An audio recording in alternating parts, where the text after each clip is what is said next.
No, you're insane. Hello and welcome to the Madhouse, episode 53. I'm your host, Ultimate Spy 53, and joining me this week, I have... Zach. Hey, what's guys? It's Kaylee, back at it again with the podcast. Hey. Hey. Hey. I'm liking Chakky. I'm really liking Chakky. I'm a weeb and I do roleplay stuff. Cool. Yeah. Let's establish the fact that he's a weeb. Totally. That's the thing. Literally. So anyway, this week, or today, it is April 1st. I remember we had a podcast about April Fool's Day, and today is April 1st, April Fool's. I've seen maybe two things from April Fool's that are just ridiculous. One of them is the Guardians of the Galaxy Volume 2 movie. They, quote, cast Michael Rosenbaum and Sylvester McStallone as Silver Surfer and Galactus. It's a complete hoax because Fox owns the rights. It's like, I'm like, cool.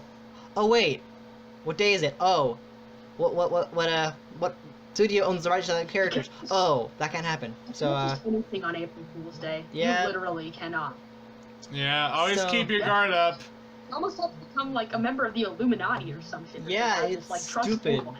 it's so stupid how that happened. I mean, a lot of the stuff is, you know, not fake, but I've seen, like, I think the one thing that I saw Leaderboard do a 100% fact about this particular game, we talked about before, it's apparently they said PAX East 2017, Gabe Newell announced Half-Life 3 is happening, but that's a hoax because joke's Half-Life so 3 old. will never happen. And That joke so, is so old. The fan base is really triggered with that. yeah, it's just like, I'm like, cool, wait, we know this is fake because what day is it? What day would everything like this happen? I'm over here. Meanwhile, I'm desperately trying to Hey, yes, Steve. Hello. It says that I'm not here. But, yeah, it was like, Hey, Steve. Hey guys, can you hear me? Yeah. I can hear you. Hey Tom, you're looking different. You got a haircut, didn't you get a haircut? Or do you Yeah. have like a new shirt or something? New shirt, yeah. But anyway, so you guys know this game was never gonna happen, and you realize that once we heard about this announcement, we're like, really? Yeah? It's just like, who cares about Half-Life 3 anymore? We don't know. We know it's not gonna come out. So stop telling us. Stop telling us that it's happening when it's never happening. Oh my god, Valve needs to get on fucking Half-Life 3. I am done I'm for it so at tired of it. 3. For fuck's sake. I mean, I remember we had a podcast about April Fools before, and one of the worst April Fools jokes that I ever saw was, so you know The Legend of Zelda, right? Yeah, I knew this was coming. Yeah. So there's this movie trailer that came out April 1st, 2008. One of the worst ones ever, but it was a really, really cool video. It was basically a movie trailer for a Legend of Zelda movie. Unfortunately, IGN couldn't actually put the entire movie out because, you know, the IPs aren't, they haven't, you know, Nintendo's like, you know what, we're not disclosing anything new about our IPs, so no way. So they basically went out and they filmed this little teaser. It looked really cool. And it never happened. It was an April Fool's joke. It's like, April Fool's. I'm like, that's not funny. Everyone wants a movie like For this. that too. I mean, everyone wanted a movie about Legend of Zelda, and the casting looked cool. The characters looked amazing. They looked like, oh my god, it's Legend of Zelda. This is the movie we all want. And yeah, it was not a fun joke. I hated it. I'm like, and they even showed it behind the scenes. Like, really? Come on. 0 out of 10 would not joke again. Yeah. So Like, come on. That was just scumbag. I remember last year, April Fools, they Fast and Furious and Back to the Future, they did I think it was a crossover movie. It was Back to the Furious or something. It was Why did I not hear about this? Fate. I don't remember. It was some kind of thing, and it ended up being a hoax. So I'm really tired of the ones that are like so convincing. It's like, oh my god, are you serious? Or like, I think the Oculus Rift. Apparently, Oculus Rift is cancelled. But yeah, What's going on? also fake. Guys, what's going on? So it's They canceled the pirate VR system. but Like, also that shit fake. was So terrible. I'm slowly learning what it is like to be deaf, like Steve. You know, So, no, I'm- anyone is slag. Yeah, I don't know what the fuck we're talking about here. so it's we're talking about April Fools. You're deaf. Rigo's Illuminati confirmed, And 2K17. I am just so tired of a lot of the fools that are happening. It's like, oh my god, that's so cool, and it's like, oh, what day is it? Right. Some of them really are That's true. unfair to convince, like, oh my god, so-and-so was canceled, or so-and-so was canceled. But no, it's not fair. I don't appreciate it. You have to make it believable for the holiday, though. I mean, it's a popular holiday, but it's like one of my least favorite, because And it's why like, give it so much attention if you hate it so much? Like, I've noticed folks, they'll put like angry reacts on Facebook posts they don't like and whatever, but like, if it really makes you feel that way, why are you giving it the attention you Exactly. would if you liked it? I mean, You know, it's a overriding it's the a whole fun thing. holiday. I remember, I think I talked about this the last time we had an April Fool's episode. But there was a time when, I'm gonna bring it up again because I can, and I remember it. There was, Well, yeah. I got up one morning, actually 2 incidents happened. I got up one morning and my brother had replaced the rice stream, which was one of my favorite morning drink at the time, and turned it green. And I would refuse to drink it.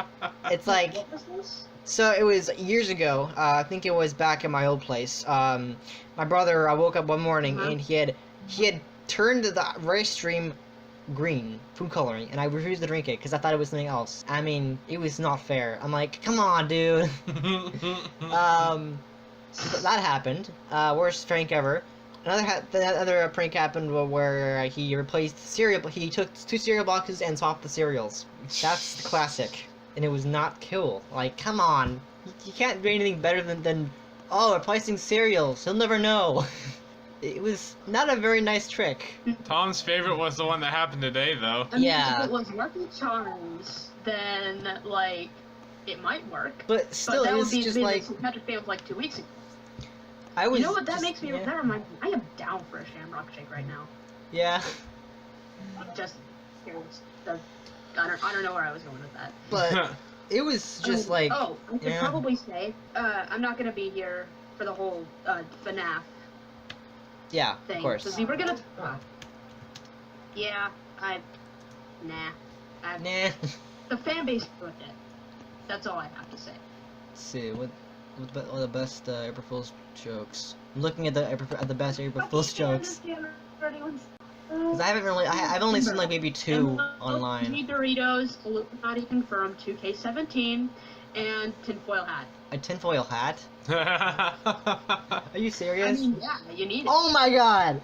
What? Oh my god! What? Where? I'm looking at a 13 best April Fool's jokes, and one of them is introducing the Google Gnome.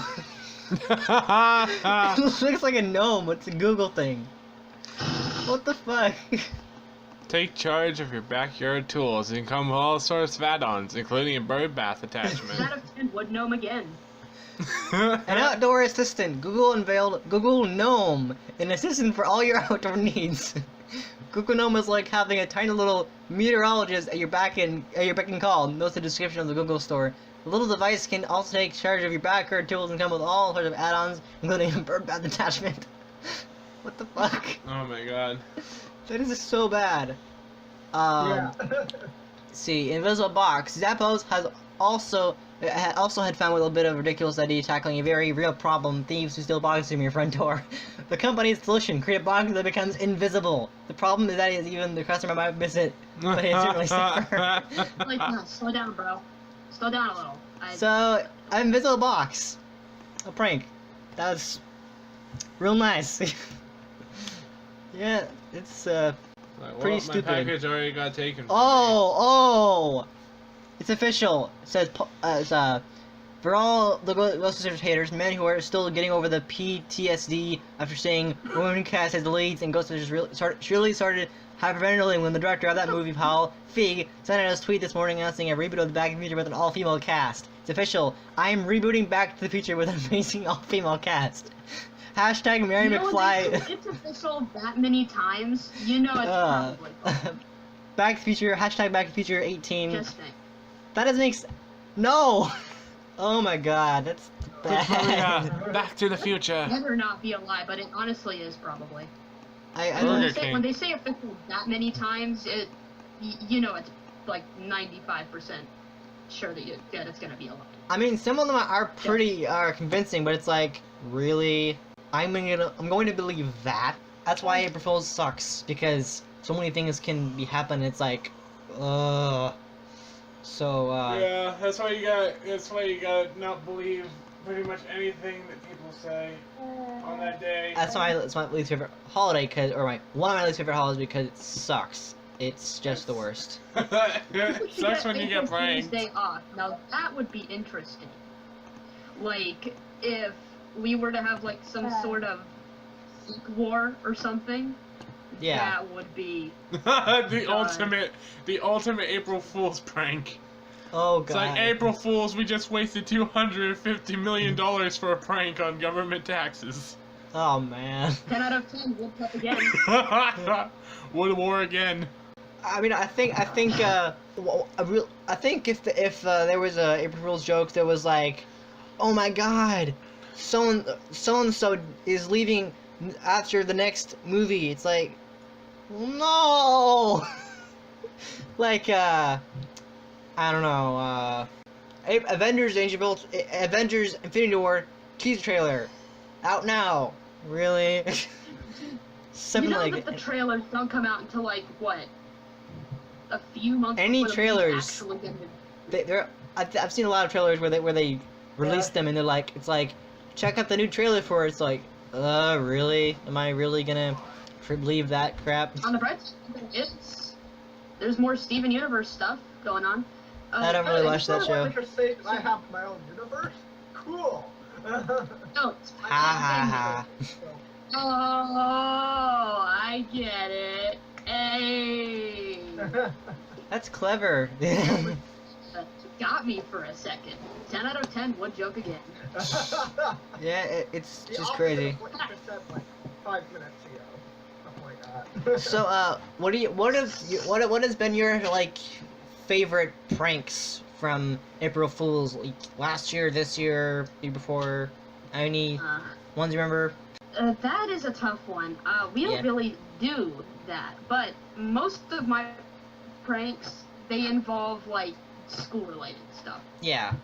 But Totally. but that's pretty much it. It's just not really a thing that we do. Yeah. I've let me see here. I don't know where I'm even going with that. Yeah, but that's pretty much it on my end. Right. Steve, have you got any good ones? I think Zoe, what the fuck? Uh-oh. What's going on? What? What's going on? That's what I was asking. I mean, she was really lagging, so like maybe she's just trying to fix that. I don't know. I don't know. Zoe? I don't know. But Everyone just sits in silence. You know, you Yeah. really need to put an awkward cricket soundtrack into these things when this happens. it just goes to show you that the April Fools can suck. Really. It can suck. It can, like, Yeah. just be the worst. Like, really. I mean, some of the... Half the time, you just think of a good joke, and the other half, you hate, and in the other half, it's like everybody is trying to say that some shit is happening, and it just creates more drama. You know, that's Correct. really it. I am just, like, But who really... doesn't want a little more drama in their lives, right? Totally. I'm totally... It's like... I'm still... I Totally, think, you know. like, the worst one I've ever had, like I said before, is the Zelda one. I was so distraught. I'm like, oh my god, that looks so cool. And then it turned out to be a hoax. I'm like, come on. Don't trust anything on April Fool's Day. Exactly. Yeah, exactly. Yeah. Not even your best friend. So, Pretty much, especially when it's your best friends, because they're gonna be the little asses that prank you. Exactly. Yeah, I'm one of them. However, there are two other newses that I saw. One is that Joss Whedon, the director of Avengers, he's directing the Batgirl movie, which is cool, I guess. I don't know. Like, I haven't read the Batgirl stuff, but he is directing that movie. And then another announcement that happened is a little game called Destiny 2 is been announced. That was not a hoax. That was actually real. No way. That's pretty cool. I haven't actually played the Destiny, but I've seen gameplay of it. It's yay! Destiny 2 is coming out. Yay, cool. Hey Tom, Yeah. you didn't hear a thing. So yeah, I don't know. It's the same people from Halo. So I don't know if that really means anything to you. Hold on, I need to check and see. So anyway, I think that'll do it for that part of the episode for April Fools, because there's not much that I really saw that is like something that I'm like, oh my god about. I think the only other thing is like the goodbye Oculus, I think it's the Rift creators big exit is the one that happened, but I don't believe that. But anyway, there's another topic that I wanted to talk about. Those of you who like, yeah, what? I said yeah. Oh, so I thought you said my name. But there is another thing. I knew I said I would do this, but people don't want to talk about it at all. I have Zach here who's very interested in talking about it, and that's Five Nights at Freddy's. We had 2 podcasts about that. Yeah. But I said we didn't. The last time we had a podcast about that, I said we wouldn't really talk about it again until the new game came out. But the new game came out back in October, and I realized, we have a lot more theories that we could talk about. And I know those of you who don't really know what Five Nights at Freddy's is. It's this popular horror franchise set around this haunted pizza restaurant, Freddy Fazbear's Pizza, and you're tasked with a night guard to watch it for 5 nights, or technically 6 nights plus a custom night, from 12 a.m. to 6 a.m. while these possessed animatronic characters are wandering around the restaurant trying to kill you and stuff you into a suit. That's the premise of the game. There have been 4 of them actually. I'm gonna take off. Pretty crazy. Okay. 4 of them. Yeah. I think it's one of those franchises. It's just like crazy how the time lapse between each game, because the second game came out November, which was 3 months after the first game, which is crazy. Third game came out in March, which was 4 months after that, and then I think it was 3 months after that. No, wait, yeah. March plus 3 is 7, so 7th month is July. So July came the third one, Five Nights at Freddy's 3, or FNAF 3. And then the 4th one was the craziest one of all, and that one came out in July. And then the 5th one, actually, it's not part of the original timeline. It's actually a new timeline. Or I don't know. It's confusing enough. That was called Sister Location. And last time I had a podcast about this, I said I wouldn't talk about it until the new game came out. However, the new game has been out for a while now. We have a lot more theories about it. The first theory is, the timeline of the games. Tom, yeah. hold on. What? I'm gonna go now. Okay. All right. Yeah. I'll see ya. Alright, have a good one. But so the first theory is, who caused the bite of 87? And that was one we talked about last time, and we had our theory about like, oh, Foxy the pirate is the one who did it. But that was a theory, and we still don't really know who the cause was. But we have a theory that I actually had, and it's actually proven by MatPat, one of the game theorists. Oh, MatPat. Yeah, he said he showed this gameplay about the game, and he showed out how it could be possible. So there's this character in the second game called the Mangle, and it's basically a a kind of mangled up version, because in the second game the phone guy explains that they tried to remake Foxy, and it ended up being I think it was supposed to be Toy Foxy, and then the kids kept playing with it, and eventually it just lost all its parts, and it became this mangled mess, and the employees just referred to it as the Mangle, which is a pretty crazy name, pretty terrifying. But people thinking, oh, well, maybe it's Bonnie because its face is ripped out and it's aiming for you, or maybe it's Freddy because the handprints, or maybe it's Chica, but that would make sense. Maybe it's Foxy himself, but that really doesn't make sense either. But there's the idea of that Mangle because of the way she jump scares you. I'm gonna say she because Scott is weird because the weird thing about that is the fact that in the like he refers to it as he, but when you go to the custom night, it's his girl's night, which is really strange. It's like, make your mind up, Scott, please. Scott Cawthon, you make your mind up about your games. So the only really, theory that I have about Mango being is because the way she jump scares you. When she first appears in your office, she hangs a bit around a bit, and then you like put your timer down, and then you flip it up again, and then she attacks from above, and your jaw opens and it comes to your head. Now we know that the head, it was obviously aiming for your forehead, which is the frontal lobe, because the Bite of the 87 happened where the victim was taken, a chunk of their frontal lobe was taken out. So that's my theory, that Mangle was the one who did it, because Matt Pat was like, well, it's only logical reason is Mangle did it. You have an opinion? You have a theory about that? You think it's Mangle? It could be. I mean, like, if you think about it, it could be possible, because that animatronic was pretty much the only one that children would actually go to, like, very closely. Yeah, exactly. And they would mess around with Mangle a lot, which is why Mangle is the way. The one thing I realized about the Mangle is that so Mangle has this really interesting. She's a really interesting character. Is the fact that her specialty is this radio static that you keep hearing throughout the night whenever she appears in your office or in the vent area. And that's this weird police radio static. It's really hard to hear, but you can make out a little bit of garble, and it's really hard to hear the garble. But the closest thing you can hear is we have a little boy.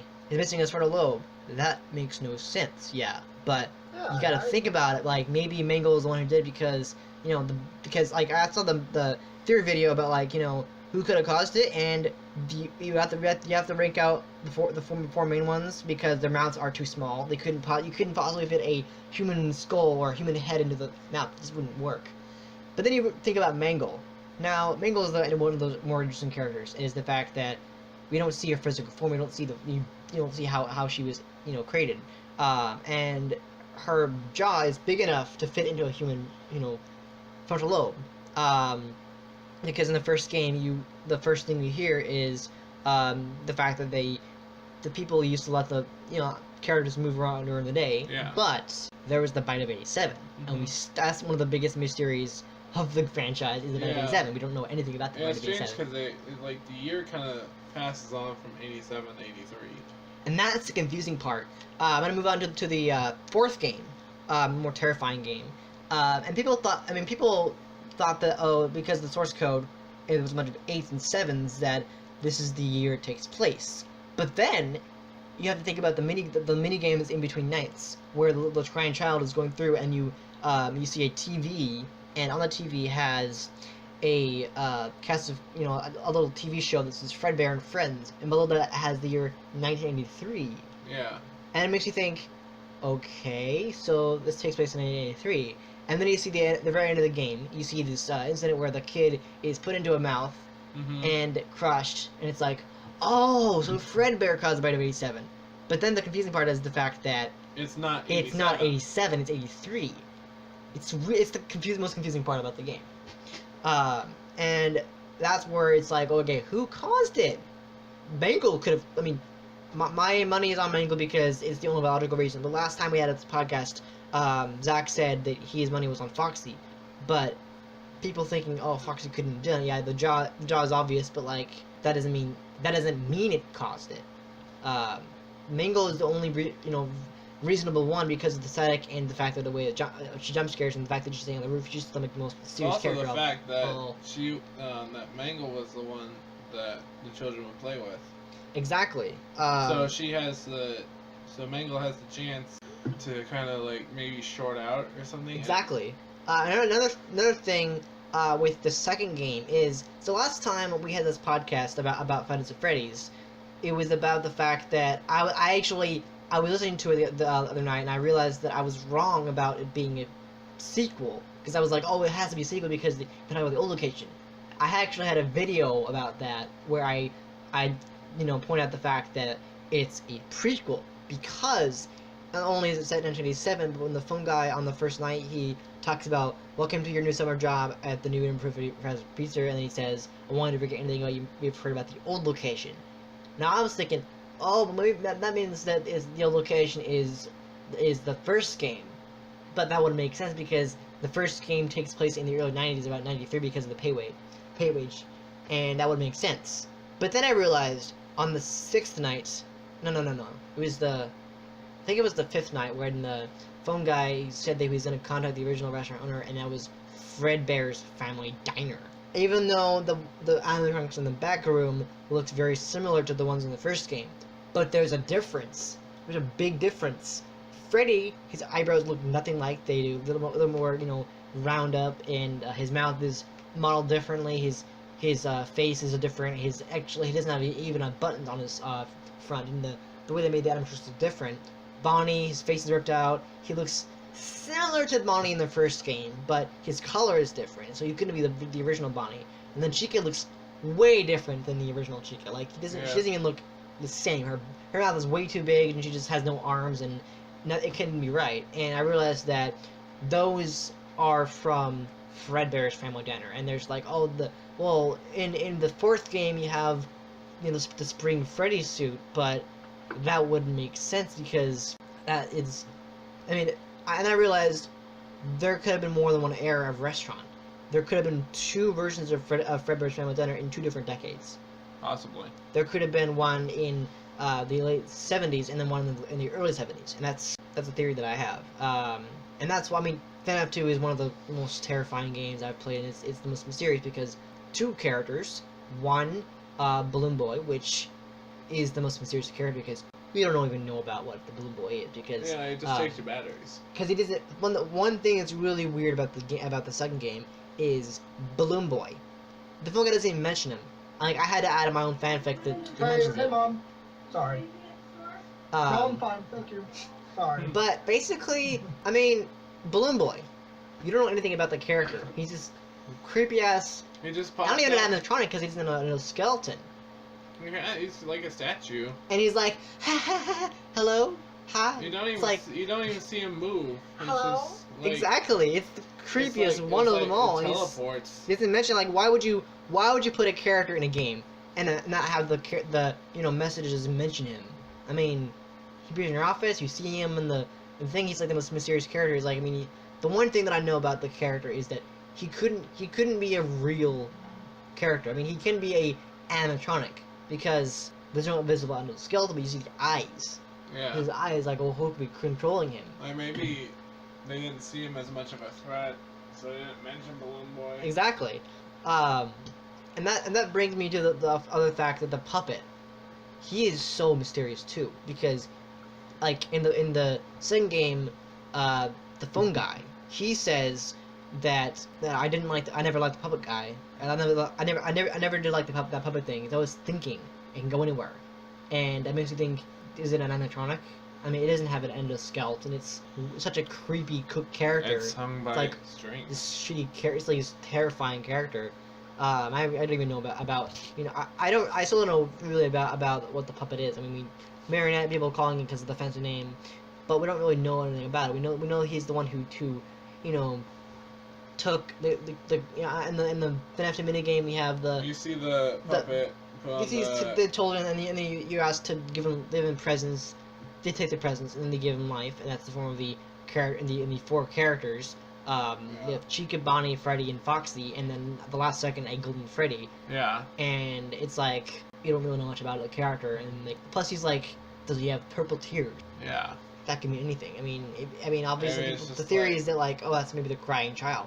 Maybe the puppet became the crying child in that save them take children minigame was the crying child. Yeah. It's a very interesting theory. There's so much about this game that is mysterious. We still don't know a lot of the stuff. In fact, third game we know everything's a hallucination except Springtrap. And Sister Location is even deeper. Sister Location is a new game that came out in October, and it's actually the crazy thing about the game is the fact that it was like a prank or something about not coming, canceled to the leaks, and it turned out that the leaks were actually from the facility you work in, Circus Baby's Pizza World, and then it finally came out. It's one of those. I mean, it's a great game, but it's also really mysterious too because we see in the trailer, we see in the teaser trailer, we see Baby with green eyes, and then you just play the mini game, and it has blue eyes, and it makes you wonder where did the blue eyes come from. And then I saw the theory from Matt Pat where he's saying, where he was talking about the fact that what if the baby we see in the mini game was actually the endoskeleton was different and they replaced it for the new place, because we obviously know that the little girl in the mini game is actually Baby's inside Baby. Just really crazy. Yeah. But I mean, there's a lot of other crazy theories about that. But like the fifth game it's a great game. I love it, and it's mysterious, and I want to know more. I want to know more about it. I mean, because last time we speculated about like what all could be in the game, and we know the purple guy is. We finally figured out who the purple guy is. He's William Afton. If you don't know who William Afton is, he's his character from Five Nights at Freddy's Silver Eyes, which is the novel adaptation of the franchise. It's basically that has to do with the first game, and there's this character called William Afton who is the guy who killed the 5 children, and also he's one who founded Fredbear's Family Diner with Spring Freddy and Spring Bonnie. And he turned out to be the purple guy with the British accent and everything. And, it's pretty crazy. Did you see that with, like, the 2020 stuff? Like, they have, like, different layers of 2020 mode. Yeah, they do. It's even crazier. Each one has, like, its own little scene, its own clip. Yeah, of course. And it actually shows, like this normal person who actually turned into, like, purple guy. Yeah, I know. And they show the cousin that way. They show him like gradually decay. That was the creepy part. Yeah, and then like, in the end, he just throws up all these bits. That was gross. Yeah. That was disgusting. Like dies, but then it comes back to life. But it makes you think, because in the first game we know that those the animatronics are actually possessed by the children who died from the murder. Yeah. Purple guy or William Afton. That's like kind of their purgatory. But in the 4 games following that, you still don't really know much about like the era. In fact, this location we still don't know. We don't know how it's set. The first thing we hear is Hand Unit talk about due to the commercial sex and also the unfortunate closing of Freddy Fazbear's Pizza. So it's like, okay, so was that the first game's restaurant or the second game's restaurant? But then there's a point in the sister location where you come across this little, I think it's security room where you're not supposed to go. It's like, please return, we can't really rescue you, so you're going to wait until 6 a.m. to get out. And that was the really cool Easter egg to have it kind of like reminiscent of the first game. And there's a point in that part of the game where you come across this keypad. Now, if you press in the letters or the numbers 1983, we're greeted with this cam footage of the FNAF 4 house, which is weird because FNAF 4 we know takes place in 1983. Even though there's a bunch of 87s or the source code of the 4th game, which is even more confusing. But we know that the sister location game is 1983, but it's confusing enough. I mean, I don't really understand it. Do you have any theories about that, or? The theories between 1983 and 1987? Yeah. I'm not sure. Like, they had it to where you thought it was 1987, but then it kind of switched to where, like, an earlier time to 1983, so you wonder is, like, what kind of meaning did 1987 have if, like, it's gonna, like, slowly switch to 1983? Exactly, and it's a weird I don't, that's the one, like, I've heard question maybe I don't know there's like 2 incidents with, like, bitings happen. Exactly, and I still don't know the answer to that. I just like, why is it so mysterious? Why can't we know the answer to that? And I mean, the third game, I also realized that we know the third game has hallucinations. We know that Springtrap is the only one that's left over. We know that the Phantom animatronics are all hallucinations. They're all from different games, like Chakky is from the first game, Freddy is from the second game, Bloom Boy is from the second game, and Puppet's from the second game. But then there's one theory I was watching about the puppet in the third game, the marionette, and that when you first see him on one of the cameras, he looks fresh and clean and he's staring at the presents. But the moment you look at him, and then you switch out your camera, he's suddenly charred and black like he's burnt. Yeah. It's so weird. I mean, I don't really understand that. It's a premonition sort of thing. It's a confusing idea. I mean, the kind of theory that I have about the third game is the fact that, like, what if when you're seeing the animatronic when they jump scare you, they have the charred look, but that means the future. That means because Fazbear's fright gets burnt down. Maybe the hallucination is like premonition. I don't know. Maybe. I know that Steve Kovoc won't really have anything to say about it because he doesn't like FNAF. He does not. Last time we checked. He's just probably sitting there. He did not like FNAF, and I understand that.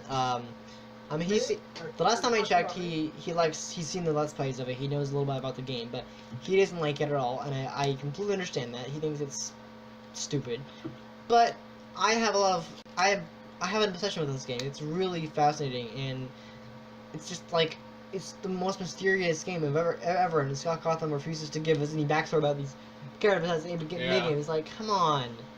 He wants us to think.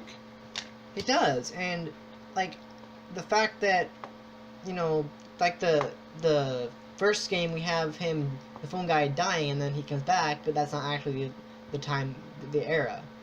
But then I also saw a theory from the second game, the fact that I think it had to do with when you get your paycheck at the end of the week for the second game, it stated 1987 11/12, which is November 12th. Yeah. However, in the second game, when you are greeted by the phone guy, he says, "Welcome to your new summer job." But that's where it gets me. June, July. There is not one month. There's nowhere on the entire Earth where November is a summer month. Never. Huh? So the idea is that those messages were pre-recorded, and that's the crazy part. It's like, how does he know about this stuff? Like, it's all the stuff that he talks about must have been from from months ago, and it's like, okay, so why are you playing the game months later? It's a weird coincidence. I mean, the fourth game is even more terrifying because we know that the fourth game, we know that the characters there are nightmare versions, because that's what the crying child, that's what the victim of the Bite of 87 or whatever, Bite of 83, I guess. That's what he sees the animatronics as. He sees them as nightmare versions. Yeah, because they all have like ridiculously sharp teeth. Terrifying. The chica has like 30 years of teeth. Yeah, I know. And God. They all have Jeez. like tiny red dot eyes. Exactly. And, like these hollow shells. I mean, this location is even more terrifying. I mean, it has that, you know, scope of like that creepy music. Yeah. That like music, like kind of like the child's bedroom or whatever. It's just terrifying. Yeah. And then the sister location, we got a lot more answers to questions we didn't have. Mm-hmm. Like, I think I remember talking about the sister location, and you know, I'm wondering, you know, where it all takes place. We know we have a lot more freedom in the game. We know that there's this thing called the scooping room that scoops you out, and apparently there's a theory that you play as the purple guy because he's this British douche. Well, also because probably like you get scooped out and like maybe something happened to where like things get put inside you, and then you get put back up, and then you start rotting and all that, and then exactly. Because you start out as a normal person in the little clips. Exactly. Yeah. But then you decay the purple guy. But the purple guy I actually was looking at another theory about the purple guy. The fact that there's this pink guy. We think that the Foxy Go-Go minigame, there's actually this. It's like, purple guy is there. No. Pay attention to the way he looks and the way his the shade of his color. It's a much more brighter pink or purple, and His mouth doesn't look anything like the mouth in Like lavender. yeah, FNAF 2. It's this pink guy, and his mouth is different. So maybe the idea is that there's two killers. Maybe. Because purple guy, William Afton, he looks nothing like the one in the second game, or I think it's the third game. No, I think it's the third game. Because it doesn't have the white eyes, and the white eyes are the two things that in like the puppet has them, Freddy has them. I don't know if anybody else has them, but quite a few of them have them, and it's crazy. But it makes you think about the games themselves, about like how they're all connected. I mean, obviously the Sister Location is a great game. I remember watching a Let's Play from Markiplier, and it was really crazy because you know, we hear about all this backstory. I think one of the things I had a theory about last time was the fact that like, oh, maybe we'll see footage of the Bite of 87 or whatever. It didn't happen. The fact it was a lot of crazy stuff happened. In fact, one of the best parts of the game was seeing yourself in a spring-locked suit. Yeah. That was crazy because there's like little mid-arenas coming after you. They're so creepy. They have this grin, and it's like, you know, it's just like, oh my goodness, get it away from me. Apparently, like, before the fix, it was extremely hard to do. To, like, beat that part. But the lore is the richer stuff. I love the lore. Yeah. It makes you think about everything. Sort of thing, because this location is supposed to be the last one. I don't want that to be the last one because I want there to be more of them. Because there's such fascinating things. I know that Steve Kovoc thinks they're cancerous, whatever that means. I don't even care. He does not like FNAF. He's basically admitted he doesn't like FNAF, and I understand that. He thinks that the fan base ruined it. He thinks that people are over it now. People don't like FNAF anymore. But it's still a very interesting game series. It's like such a fascinating. I don't know why I love it so much. It's just because it has that rich lore. The lore is the stuff that you kind of wonder about because, you know, the first game you have 4 characters, and it's like you're working at this failing pizzeria, and it's set like years after the second game. The second game you have no doors, and it's like, you know, 80s technology. You have different cams. You have this Purple Freddy character, which is actually real. I was watching a lot of theories about Purple Freddy and the fact that he actually could be real. Balloon Boy is obviously, I don't know whether it's fake or not because he doesn't have any real significance to the plot of the game. He's not even mentioned by the phone guy. The phone guy is this weird character that you don't really know much about. But it makes you think about a lot of things. Steve, what are you doing, by the way? Nothing. Not doing anything, really. You just clicking through stuff? Yeah, it's just kind of chilling.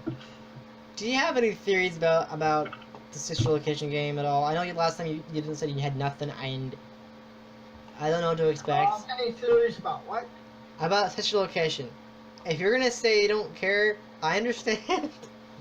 But if you know anything new about the games that you want to share with us, then we'd be happy to hear it.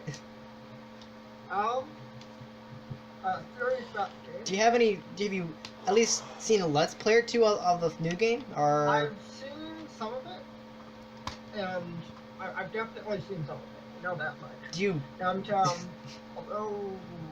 are you asking what I think of it?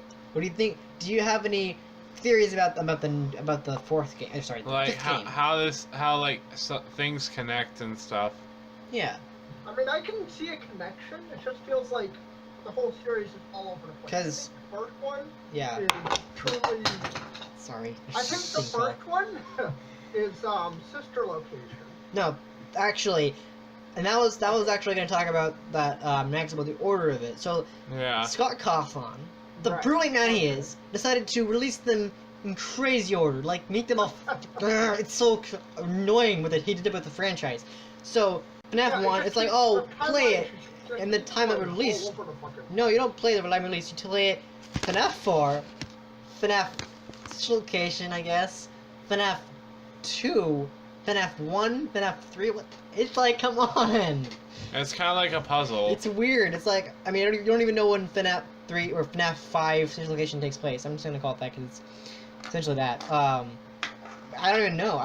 We don't really know. We know that the only hint of a time place for the sister location is the cameras in the security office when you get into there that have the footage that have like security cameras of the house from Five Nights at Freddy's 4.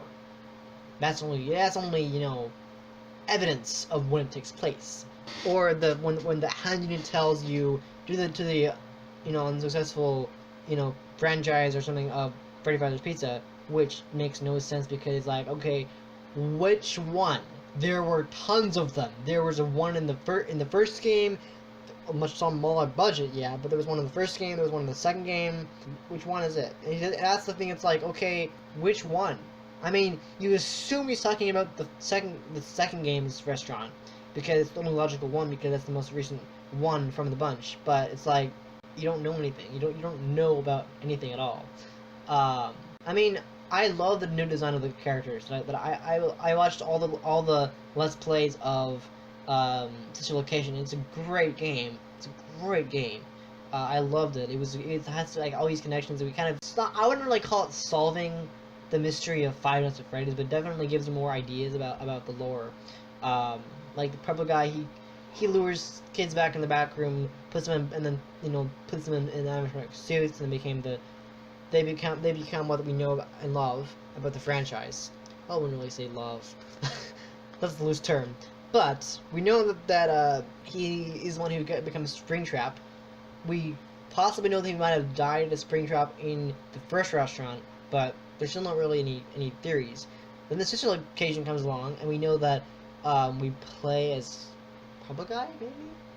It's possible, because in the end game we see this face with purple eyes. Why Scott has decided to give us all these you know locations purple, it has to mean something. Again, Steve, do you have any ideas about this lore? I'm not forcing you to give any ideas, but if you have anything on the game lore that you have theories about, they're brilliant, because we don't know anything. I think that we've solved the Body 87. We know, well, we don't know, but we know it could possibly and very likely be Mangle. Purple God obviously killed the children. We know he killed 7. I think he killed 6 more. We bring a total of 11. But yeah, do you have any ideas about this franchise? Do you have any lore ideas? Me? Yeah. Any what? Any lore ideas, like any theories you have about any of the games? I don't. I feel like no. You want me to give more ideas, right? Yes. Basically. Pretty much. In a way, I mean, I feel like there should be a little more depth in the game. Yeah. A little bit, like the overall gameplay. Yeah. Because overall, it's just been, you know, like, oh, look at the camera, look at this camera. There should be a little bit more interactivity. I kind of wish that we would have more. We could see the animatronics more than just still images. That's the weakness of the game franchise, is the fact we always see is still images. We see, you know, we check at a camera, and then we check another camera, and then we come back, and they've gone. I mean, we don't get any more like they're like waving angels or something. It's just like they don't move unless you know, look away from them. Yeah. Unless you count Fox's, you know, jump scare in the first game. Running part. Yeah, the running part. That's it. Or the fan games, Friday the Candies, you know, all the other games. But the 5th game is a great game. Ballora is very. I noticed that Ballora doesn't actually have any eyes. Well, she does, but we don't really see her open them. Yeah, We have all these other sound. characters. It's a very different game. I mean, we know a lot more. We know that it's this place called Circus Baby's Pizza World, and it's this underground facility beneath Five Nights at Freddy's 4, the house of that. And we know a lot more about it. We know that the fact that that there's a lot more to it. We're basically working as a late night technician for 5 nights, 6 technically, because it's freaking custom, freaking extra 9, 6 nights. Yeah. In fact, Markiplier was like, "What? There's a 6th night? Oh yeah. That's 5 nights." I am the king of Five Five Nights at Freddy's. That was the funniest part of that about that video. It's like he finally beats the fifth night. It's like, oh, I did it. I did Wait. it. Wait. What? There's a sixth night? There's a sixth night. Oh! And he's just like crying. He's like, Yeah. it's like, hold on. man, I feel for you. It's like, how? There's a sixth night, but it's 5 nights at Freddy's, not 6 nights at Freddy's. Actually, the crazy thing about the fourth game is that the fourth game actually has 9 nights, so it's technically NAF. Yeah. Because you can play 9 nights of it. You can play you can unlock a 8th night and a 9th night if you look for it. You can, because 7th night is actually, well, 7th night is obviously 7th night is a custom night, but you can also play as a 8th and 9th night, which is crazy. There was a thing about the last time we did this kind of podcast. It was weird little garbled voice in the first game. We know that. Actually, we don't really know much about the garbled voice. Even we still haven't really been given details about what the garbled voice means. I mean, marvelous mechanisms that all is means the animatronics, the joy of creation. Now, this topic has been actually a game. The moment made it into a game. Joy of creation is basically this free roam FNAF experience where you can experience all these crazy things. You can experience all the animatronics. We didn't really know what the Joy of Creation was until the game came out. It's actually really crazy, but it's basically in this house and you are survive against the classic 4 animatronics, but they're like terrible looking or something. It's weird, but it does make you think about a lot of the lore. Steve, you have anything to add about the 5th game at all? Dude, do you have any anything to say about the 5th game? I never played it myself, so. You imagine if I'm kind of short on cash right now, especially since Well, no. Have you seen a Markiplier Let's Play? I know who Markiplier is. I think I've seen at least one of his videos. Okay. And Oh, what's this? I just feel like honestly, Okay. I just feel like the FNAF series is a little bit overrated. Who? I would disagree with you. I think there's the lore is the richest part of the game of franchise. The lore is such a great part of it. I mean, yeah, I will say that it's a bit of a long haul, like in terms of how much there are, but it's such a rich franchise. There's so much to ponder about the game franchise, and that's why I love it so much. What are you looking at? Just. When Markiplier looked at the thing. Yeah. Actually, Golden Freddy is one of the most mysterious characters of all of them, because Yeah, it's thought to be a hallucination. It's thought to be a hallucination. it's thought to be the fact that it could possibly be because it's not real.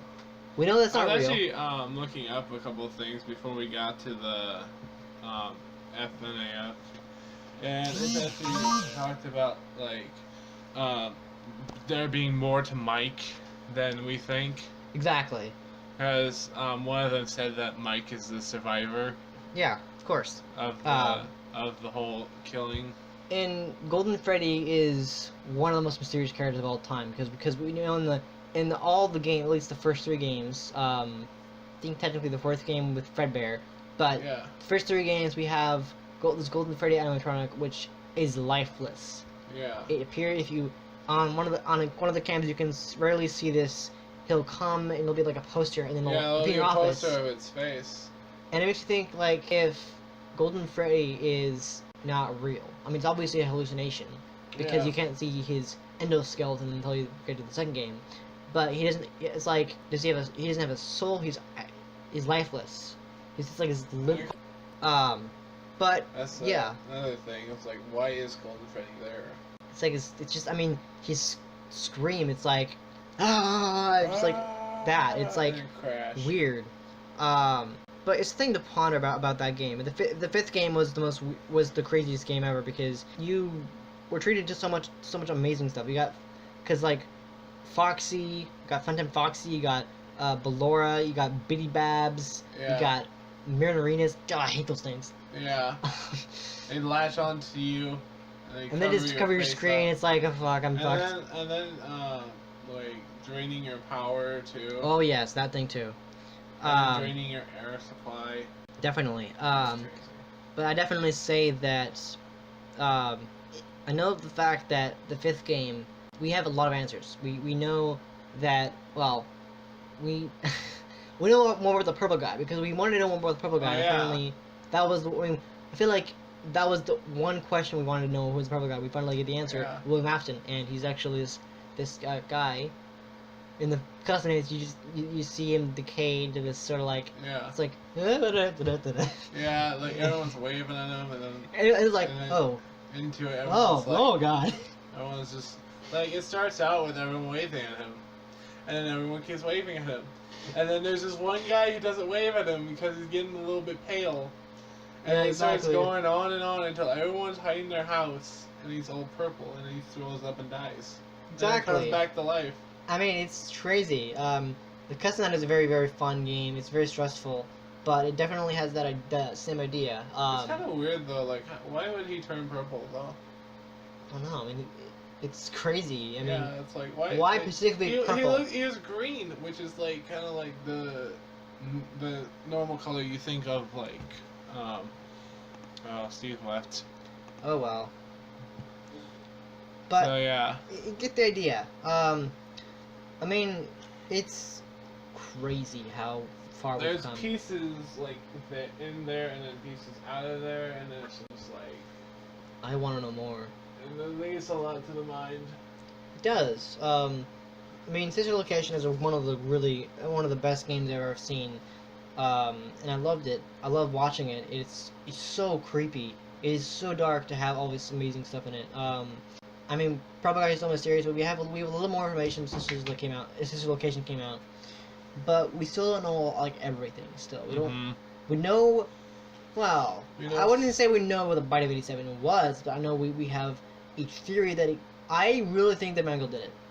It's the only culprit, the only logical culprit. So yeah, I think that'll do for this episode. We're pretty much out of time here. Yeah, we I got- want to continue doing this as much as possible until we add everything. I imagine we'll probably do more. Every once in a while, I'll probably do another episode. But that's people really want to do it. But I love to keep talking about this as often, but we only have so much time. But I think we cover the history of the franchise. We know a little more information. Yeah. In terms of how the games followed and the fact that we know a lot more about the games and how everything kind of connects. But I'm very interested. I kind of wonder about how everything works out, and especially the phone guy, especially on night 3 when he's like, welcome to your careers is a performer / engineer at Freddy Fazbear's Pizza, and then you think about the spring lock suits. Yeah. It's like, okay, Are you it's supposed to confusing. You're So- supposed to try to get the little puppets out of the way and keep the Exactly, spring lock exactly. open. But yeah, that's all I have. I mean, I imagine there's more we could talk about, but I Yeah. think that's about all we have for this week. Thank you for listening to this episode. I hope you enjoyed it. If you did, however, enjoy it, make sure to give it a thumbs up. Maybe subscribe if you are new. If you've never heard of the Madhouse before, then you might want to check it out. We do amazing. We've got a cool topics, I think. But third time we've done that topic. Yeah. And of course, Zach is back. Yeah. It's been a while, but he's very sorry about that. He isn't always gonna be here, but he's still around. So Yeah. excited to hear more from him as episodes go by. So anyway, again, thank you for listening. It really means a lot to us that you Tune in. you've encountered this podcast, and we'll see you Random next time. encounter. Yeah, totally. And we will see you next time for I think episode 54 is Yeah. the next episode. This is the episode that kind of matches with your little title. Yeah, kind of plus 53, that's pretty cool. Yeah. So anyway, yeah. Alright. See ya. Bye.